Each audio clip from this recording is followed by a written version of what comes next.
July 30 വിശുദ്ധ Peter ക്രിസോലോഗസ്.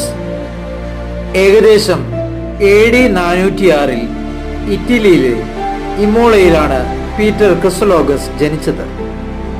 ഇമോളയിലെ മെത്രാനായ കൊർണേലിയോസിന്റെ കീഴിൽ ശിക്ഷണം ലഭിച്ച പീറ്ററിനെ കൊർണേലിയോസ് ഡീക്കനായി ഉയർത്തി.